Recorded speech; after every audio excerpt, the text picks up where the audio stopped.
Christmas time is upon us and I have decided I'm going to only do one review this year, but it's going to be a good one. Die Hard.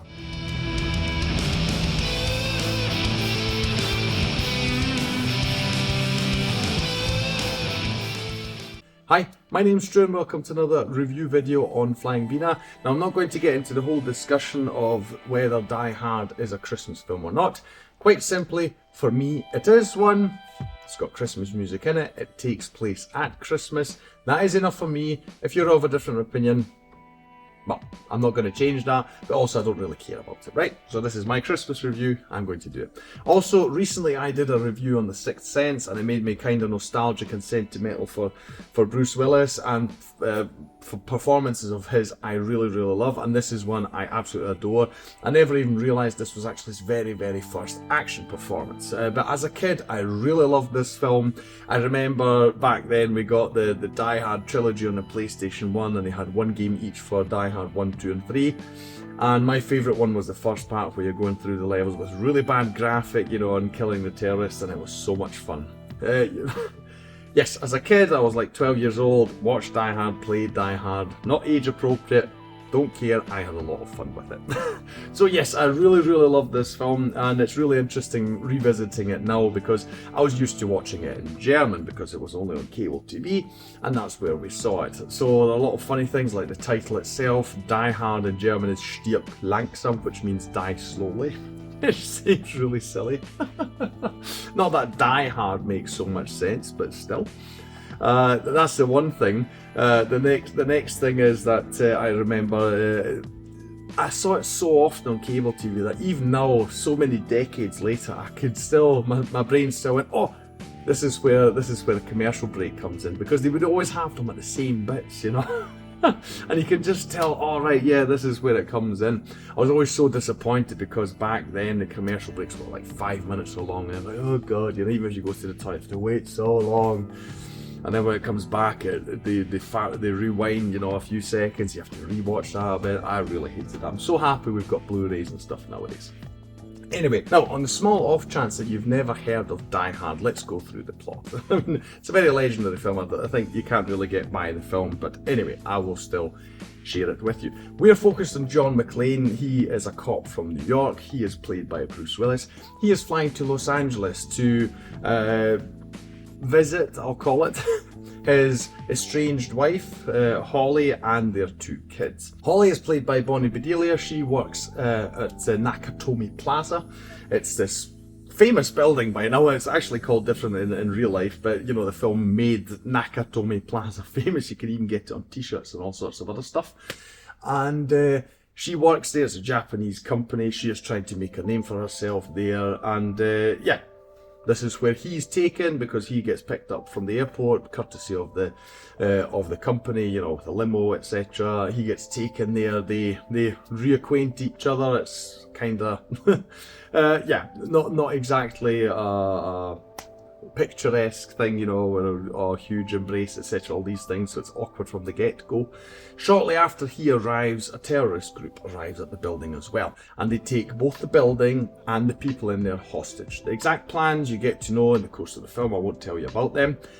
John McClane manages to evade capture, and then for the rest of the evening, because he's a cop, although he's quite out of his depth in such a situation, of course, he decides that he is going to throw spanners into the works of the terrorists, and that is basically what the film is about. Yeah, so it's a hostage situation in a big building. You've got police involvement, and then you've got the one guy who's in the middle of it, trying to evade being captured, but at the same time, you know, trying to do his best to help somehow resolve this situation. The terrorists, I will mention, are led by a man called Hans Gruber. He is played by Alan Rickman, and you know, we can tell from the start they're very much on top of everything. They've planned this, you know, they know what they're doing, etc. So John McClane really is out of his depth here because these guys are really organised, and he half the time doesn't know what he's doing. That's all I'll tell you about it. Die Hard really revolutionised action films. You have to imagine, until that point, typically in action films you would have the Schwarzeneggers of this world, you know, Stallones, Dolph Lundgren, Jean-Claude Van Damme, all these kind of people, muscular people, you know, who you could immediately see being a one-man army taking on a huge group of other people. And here in this film, they decidedly went a different route, because they're like, no, we want someone who doesn't seem like the obvious action hero, who doesn't look like he could take out a whole group of guys, you know, without any big problems. That's why they went for Bruce Willis, who wasn't even an action star at the time. He was only acting in TV. So really big risk there for the whole thing. I think it really paid off, because it is part of the story that you're really unsure about whether John McClane can succeed. While he is a cop, you know, he's not trained for this kind of situation, but it's not just that, but he is kind of clumsy, he makes mistakes, you know, we see that he, well, helps himself by making jokes all the time, but you know, it's a bit of a mechanism that he uses at times as well, when you can tell, okay, he's not quite sure about himself. It makes him very human. It's like, in a way, how Marvel does its heroes, where they're not all gods like, you know, you people usually say about DC. It's very interesting, and I think the story works because of that, because we really are not sure what's going to happen to him. I'm also not going to tell you, so you have to watch the film. Yes, and that really, really works here. I think it's really great. Now, Bruce Willis, I would like to mention, this is probably his most legendary role. I think so anyway, because you can't really picture anyone else as him. He's this wisecrack, you know, with gallows humour. I love the humour, by the way. I think it's brilliant. I love how he acts and interacts with other characters, especially the terrorists, how he's mocking them. I just love all of it, and I think he's absolutely perfect for it. He, as an actor, I think, was quite lucky here, because he's not really with Alan Rickman's character, Hans Gruber, a lot. I mean, in the same room. Because Alan Rickman is the scene stealer in this film. He was, unfortunately, he died. Such an incredible actor. And you can tell it here, this was his first film role. And it's really incredible. You can see why people are immediately, you know, fascinated by him. It's not just his voice, but his acting is just incredible. He steals every scene he's in. You know, he is just incredible here. There's also a cool story with him involving a stunt that was kind of unexpected. That's all I'll say. You have to look it up yourself. Just look up Die Hard and Alan Rickman stunt for a really cool story, and just imagine that happens to you. Must be quite something. Anyway, yes, so those two are incredible. Film works with them, you know, they're on the radio all the time, and you know, trying to sort of outsmart each other, and I just love that whole dynamic, that cat and mouse game that we have throughout the whole thing. That's why Die Hard works to me, you know. Also because, again, Bruce Willis, he's doing everything on the go, he's not really thought about this, he's just doing what feels natural, what comes to him. Some ideas are great, some are kind of not so great. I think again, it makes him really human. Yes. I've not mentioned Reginald VelJohnson yet. At one point in the story, John McClane manages to contact the outside world. He manages to contact this policeman called Powell, played by Reginald VelJohnson. And as a kid, I just loved the relationship between these two, and it still brings a smile to my face. You've got these two cops. They're like on two sides, you know, of a wall, and they're trying to communicate with each other, support each other in this difficult situation, trying to help each other, and they've only got each other because everyone around them is either against them or not cooperating with them, something along those lines. And it's done really well. I still really enjoy the relationship between those two. I think it's very well written. There are so many characters that are interesting in this film, and that's what makes it so cool, because there's so many I haven't even mentioned yet. Right, that they have the little moments. Even some of the terrorists have their own little moments, and it really makes the film, it really makes it stand out.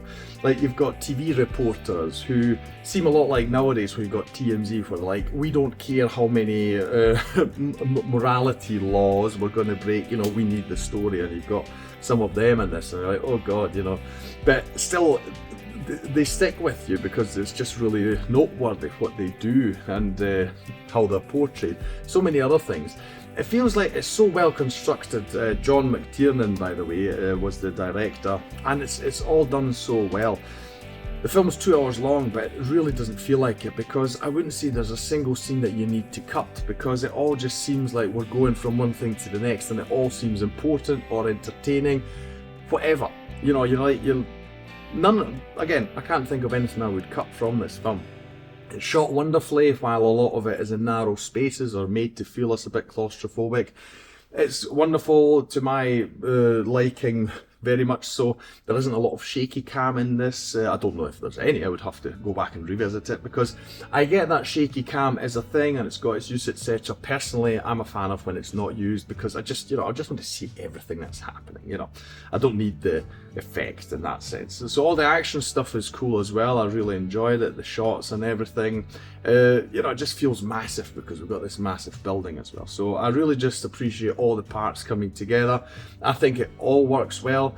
It says quite something that we've got 5 Die Hard films, and I don't think for anyone there is a better entry in the series than the first one. It is the best, to my knowledge. It's also the best critically acclaimed one of them all. I think deservedly so, because obviously as you progress, as you go from one part to the next, it becomes less believable that this is an everyday guy who is simply out of his depth if he's killing hundreds of people. You get into John Wick territory where it's a bit different. So yes, Die Hard has had a huge legacy in the action genre. I love it to this day. I think it's an incredible film for so many things. Like I said, there's so many things that work so well in this film. If you, for some reason, somehow have managed to avoid it, please do check it out. You really owe it to yourself if you're an action fan. And especially if you're a Bruce Willis fan, you have to watch this film. Like I say, it's probably his most signature role that he had. To me it is anyway, although he's done many great things. Okay? By the way, I'm a bit sorry if the audio is a bit off today. It's because I'm actually recording this for the second time because I recorded a full review video only to discover that halfway through my microphone died, and I'm on a schedule. I'm doing this in my lunch break, my work lunch break at home, so I just decided I'm going to just go again without the microphone. I hope it still works out. It's quiet here, so it should be fine. But if you do notice a difference in the audio quality, it's because of that, right? Anyway, that'll be all from me today. If you enjoyed this video, please like, share and subscribe. It is the best way to support this channel. Leave a comment down below about anything you want to say about Die Hard 1 to 5. Anything you want to say about Bruce Willis. Again, I think it's a big shame that he personally has got a lot of hardship, or has been suffering a lot of hardship in the last few years. He's definitely one of my favourite actors of all time. Always will be. Move it into a bit of a more positive thing. Again, Die Hard is a Christmas film, so I'll take this opportunity to wish you a Merry Christmas and a Happy New Year.